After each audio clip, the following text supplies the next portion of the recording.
Start recording. Okay. Hello everyone from my ECE471 class, as well as any individuals who are interested in microcontrollers at all. I'm here today presenting my ECE471 or Embedded Systems final project. My name is Giovanni Guarnero, and I hope you enjoy. So just to quickly explain what exactly my circuit looks like. So the way my project works is that this little potentiometer here is meant to control, as I increase or decrease the value or resistance within it, it should determine the speed for my DC fan here, using ADD to get the value from my potentiometer to my PIC board. Then based off that analog value, or which is then converted to digital, based off this new digital value, will then determine the pulse width modulation parameters for my DC fan here.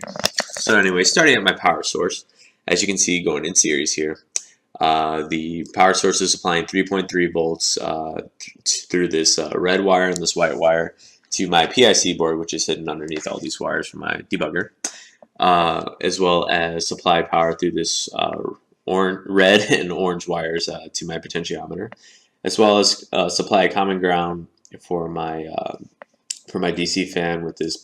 So anyways, as I'm supplying power to my potentiometer, I'm able to increase or decrease the voltage, or increase or decrease the resistance, which then affects the voltage, which my light is. So this little blue wire acts as my voltage value from my potentiometer, which I decided to extend it with purple wire. Then goes to my PIC board through analog 0, as you can see right here.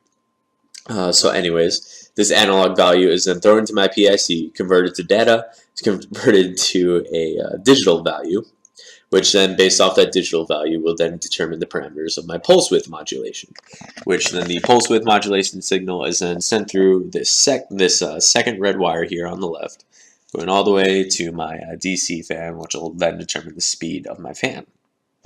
So anyways, moving on to the code itself. Alright, moving on to the code itself. Starting here at the top, I have this integer value variable, which acts as my conversion variable. So basically, every time I'm checking for my ADD conversion value, is then sorted into this conversion here. Then I go into AD initialize, which is basically initializing my system for the A to D conversion. So here at AD initialize, I'm setting pin analog 0 to an input as well as an analog input. Moving on to the next register, which is AD1CON1. So basically what I'm doing here with this portion here, I'm setting it to a 12-bit mode operation, changing it to an auto convert mode, and then making sure that the sampling is set to auto set. This is all just information coming straight from the datasheet itself, which I will then make a link, or I'll just make a link in the description below. Anyways, moving on to register ADCON2, I'm changing the voltage references for my positive and negative voltage references, setting positive to AVDD and negative to VSS. Then AD1CON3, I'm changing the actual parameters of the conversion itself, changing my sample time to 31 TAD, as well as making sure my clock is set to 5 TCY. Changing my AD1 CHS to its negative voltage reference, the AVSS. Or actually, I'm sorry, I didn't even realize where I was at. So now I'm basically configuring the actual channels for the ADD conversion, which they are the exact same. So I'm making my negative voltage reference set to AVSS and changing channels A and B to analog 0, as you can see. Then making sure that no inputs are able to be scanned, as well as, and then at the very end, I'm turning on my ADD conversion bit by setting it to 1.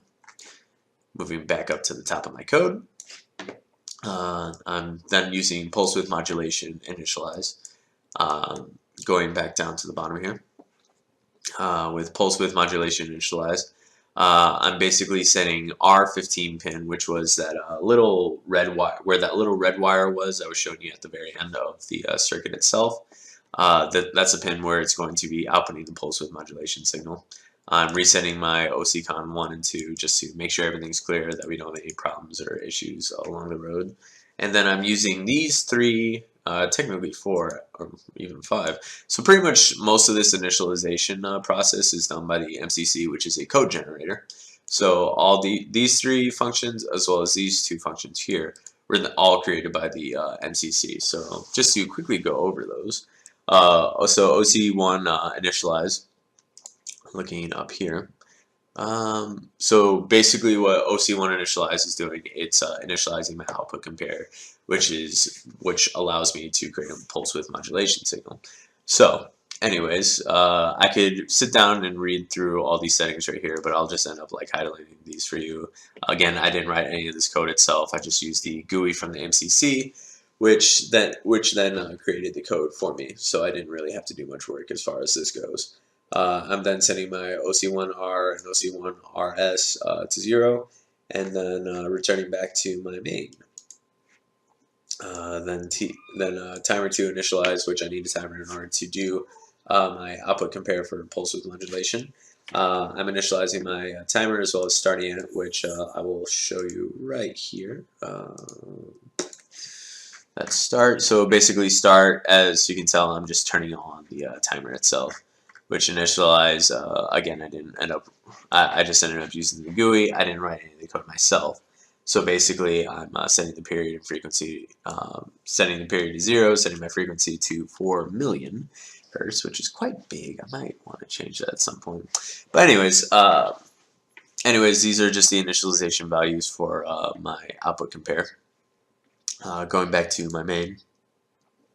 Now back to OC1 edge aligned pulse width modulation config. So basically, these are the values that I'm going to be using as for my output compare, which then affects my pulse width modulation, which PWM params are basically set up here at 65,000.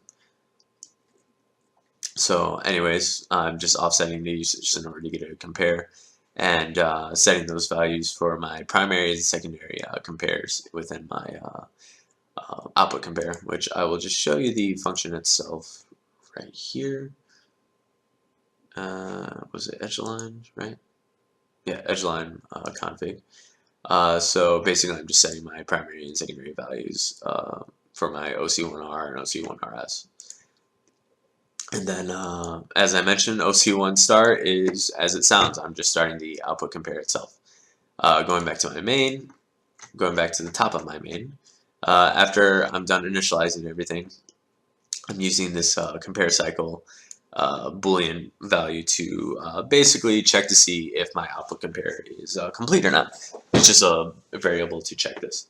So as I'm stuck in this while loop, which basically means I'm just going to continuously check for an AD value as well as release this pulse width modulation signal. So basically, I'm stuck within this other while loop until my AD conversion is complete.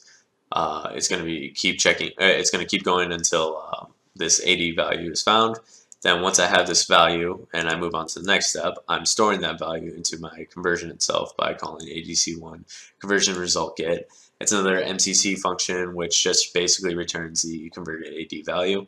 Then going down here, so basically I'm comparing these conversion values, which, as I mentioned, will determine the parameters of my calculator itself. So if it's greater than 0, obviously I want to make sure it's greater than 0. But if somehow I get a negative value, which really wouldn't make sense, I want to basically put it all down 0.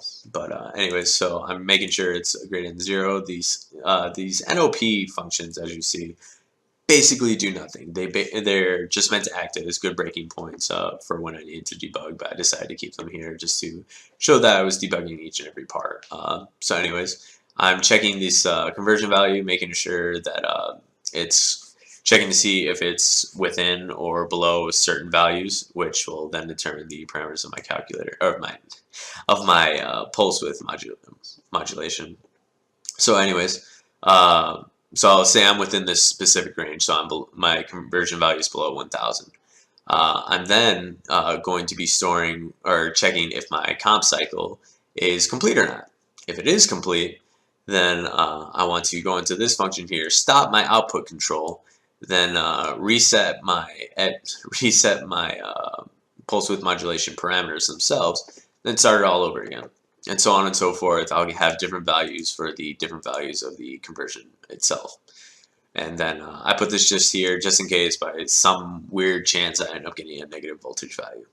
So that's pretty much the entire code here. I have everything commented for the most part, other than these are just repeating sections for higher and lower values of the conversion. So now just to debug this, or really just run it onto my board itself. So as we're running this, let everything go through. Hopefully we get a clean run, otherwise that would be quite upsetting. Okay, loading symbols. Oh, okay, I was gonna say, that scared me a bit.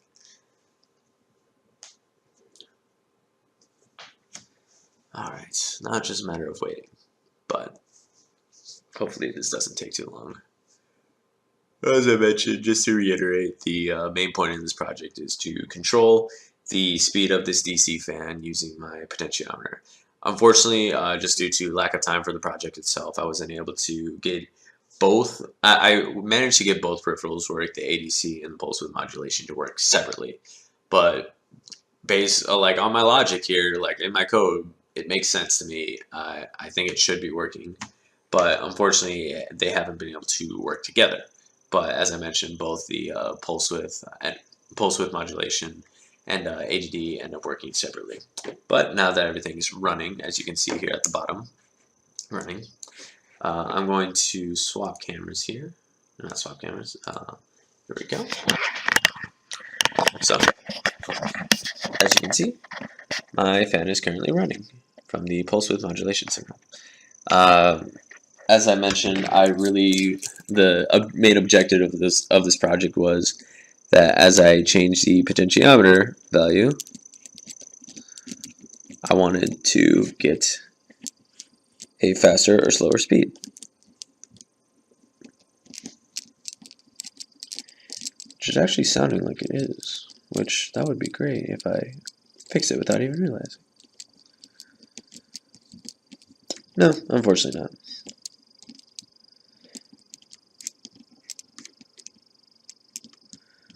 But anyways, as you can see, everything's getting brighter. And as you can see, my fan is still going. But unfortunately, I wasn't able to change the speed quite well enough. But as I mentioned, my logic makes sense. There must be some sort of mistake within my config itself, especially since I relied so heavily on the MCC for this.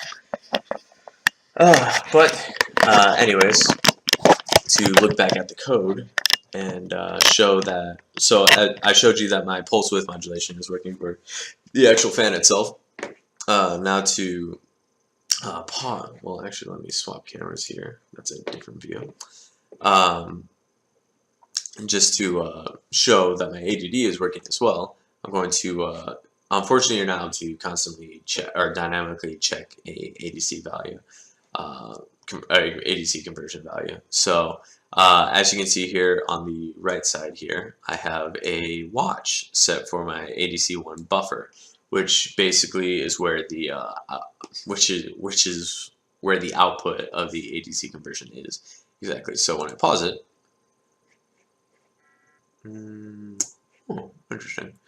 One moment, please. Let me try changing the value on my potentiometer quite quickly.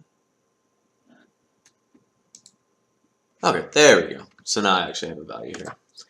Not quite sure why that happens, but so now I'm at that specific value. So let me change my AD value just with this little screw here. Start again, pause, and as you can see, the value changed itself. So just to even prove it that I'm actually swapping something. What was it last time? It was 3386. Just to prove that my potentiometer and ADD is working. Turning this even brighter. Start. Again, you can't see it like while it's running. Then pause. And then I'm set to 3681. So the value is changing on my ADD, and therefore the ADD conversion is actually currently working. So again, I managed to get both separate peripherals working on their own, just not together, unfortunately. But if there are any other questions or concerns, feel free to leave a comment below, or shoot me an email for any of those, for any of you individuals who are actually in my class. And really, yeah, just to cover one last thing, just to show that I actually know how to flash this to the board itself. So rather than having to rely on this debugger that's basically putting the code onto my board consistently, I'm going to actually flash it onto the PIC here. And that way, if I just supply power to it, it should be doing the exact same thing. So running, oh wait, here we go. So now it's just a matter of waiting. But hopefully this video isn't too long. I think I'm at about like 10-15 minutes currently. So I just wanted to really just go over every bit of information that I've gotten and pulled from this project itself. I actually managed to learn quite a bit, and this project has been quite overwhelming, to say the least. I was hoping it wouldn't be too bad. But anyways, it seems that everything is done here. So just to show that I am disconnecting, my my debugger, which again, the debugger itself typically inputs all this information with these long strand of wires here. Still going to keep the wires there just in case I need to quickly reconnect. So let me go ahead and turn this off. Turn this back on. There we go. So as you can see, the fan's still going. But unfortunately, without being connected to the debugger, I'm not able to show that I have a specific ADD value. That's about the only setback. But anyways, that's pretty much wraps up everything for the video here today. Again, if you have any questions, feel free to leave any sort of comments below. I'll be setting all my information at in the description below with the specific data sheet. And if I didn't mention before, the specific PIC board I'm using is the PIC 24FJ256GA702. So again, if you have any questions, feel free, and I hope you all have a great day. Bye-bye.